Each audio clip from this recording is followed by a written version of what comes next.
அனைவருக்கும் வணக்கம். நம்ம எல்லாருமே சார்பேட்டா படம் பார்த்திருப்போம். அதுல வந்து டாடி கேரக்டர் வந்து ரொம்ப ரசிக்கும்படியா இருக்கும். ஏன்னு பாத்தீங்கன்னா அவர் பேசுறதே விதமாக இருக்கட்டும், அவர் நடந்துக்கிற அவங்க ட்ரெஸ்ஸிங் சென்ஸா இருக்கட்டும், எல்லாருமே வந்து ரொம்ப ரசிக்கும்படியா இருக்கும். You're a boxer, huh? Like me, huh? Kabila இறங்குனா he'll fall up everybody's face, huh? அந்த டைரக்டருமே வந்து அசாசினேட் பண்ணிட்டு பாரு அவர் ஒரு ஆங்கிலோ இந்தியன் அப்படின்றத. என்னைக்காச்சும் நீங்க யோசிச்சு பாத்துறீங்களா? அந்த டைம்ல நம்ம படம் பார்க்கும்போது ஆங்கிலோ இந்தியன்ஸ்னா யாரு அப்படின்ட்டு நமக்குள்ள பல கேள்விகள் தோன்றிருக்கலாம். அதற்கான வீடியோ தான் இது. ஆங்கிலோ இந்தியன்ஸ்னா யாரு அப்படின்றத இந்த வீடியோல பார்க்கலாம்.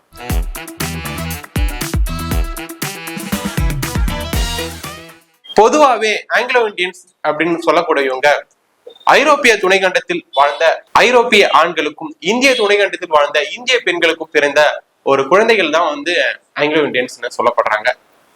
சிம்பிளா சொல்ல போனா பிரிட்டிஷ் மென்ஸுக்கும் இந்தியன் உமன்ஸுக்கும் பிறந்த குழந்தைகள் தான் வந்து ஆங்கிலோ இந்தியன்ஸ்.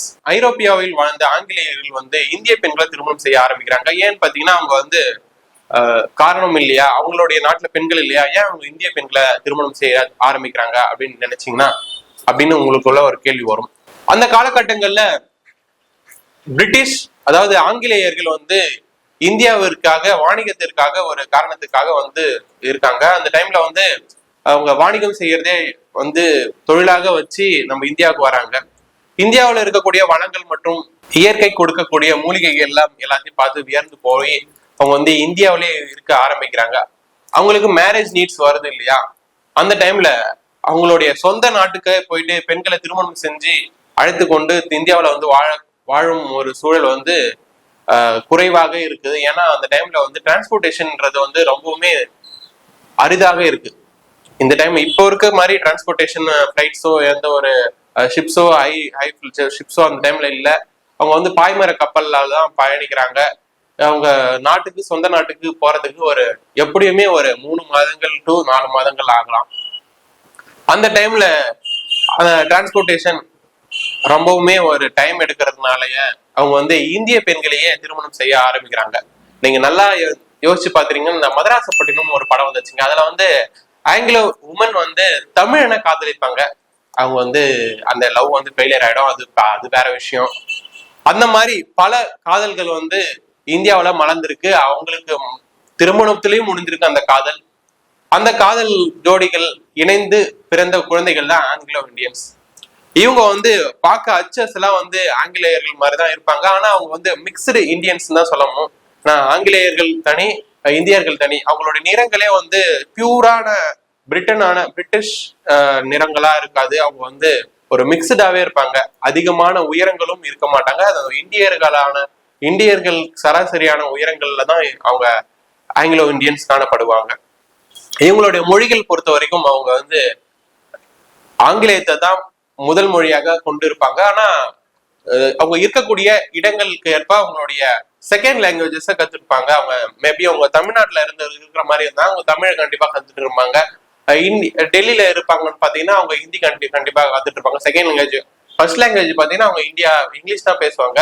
செகண்ட் லாங்குவேஜ் பாத்தீங்கன்னா அவங்களோட இருக்கக்கூடிய இடங்களுக்கு தகுந்த போல செகண்ட் லாங்குவேஜ் கற்றுக்கொண்டு பேசுவார்கள். பொதுவாகவே ஆங்கிலோ இந்தியர்கள் வந்து இந்தியாவில மட்டும் தான் இருக்காங்களான்னா கண்டிப்பா இல்ல. அவங்க பிரிட்டிஷ் காலனி ஆதிக்கம் செலுத்திய நாடுகள் எல்லாத்துலயுமே இருக்காங்க.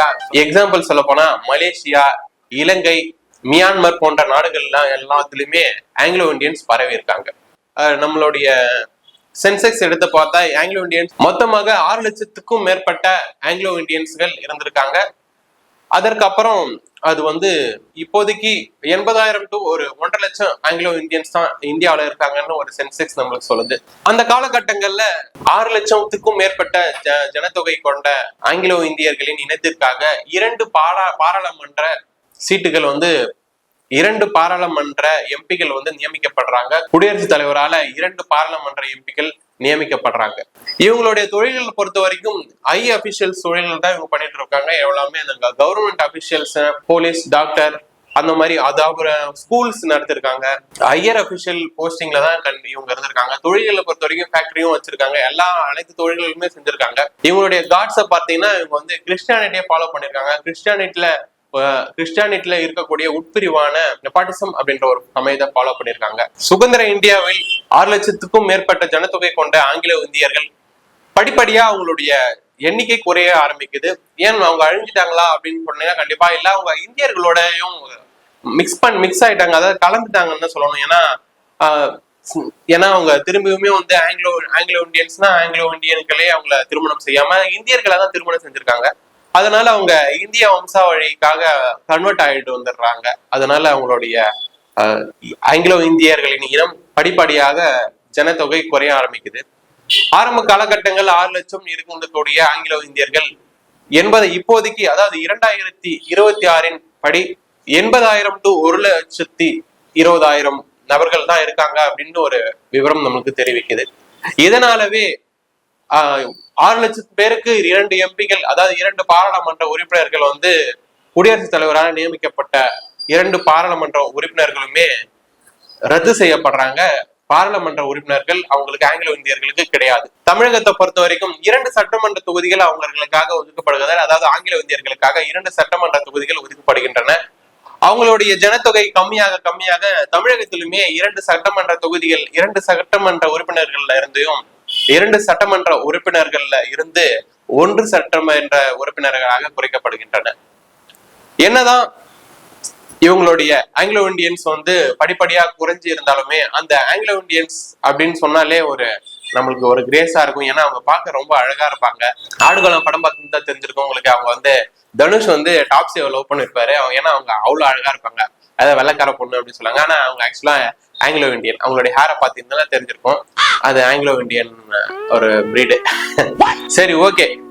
Abort from the topic, Anglo இந்தியன்ஸ்னா யாருன்னு அப்படின்னு நம்ம ஒரு கண்டென்ட்டா நம்ம பார்த்தோம். அடுத்த ஒரு நல்ல ஒரு கண்டென்ட்டுடன் உங்களிடமிருந்து விடைபெறுவது சுனில். வணக்கம்.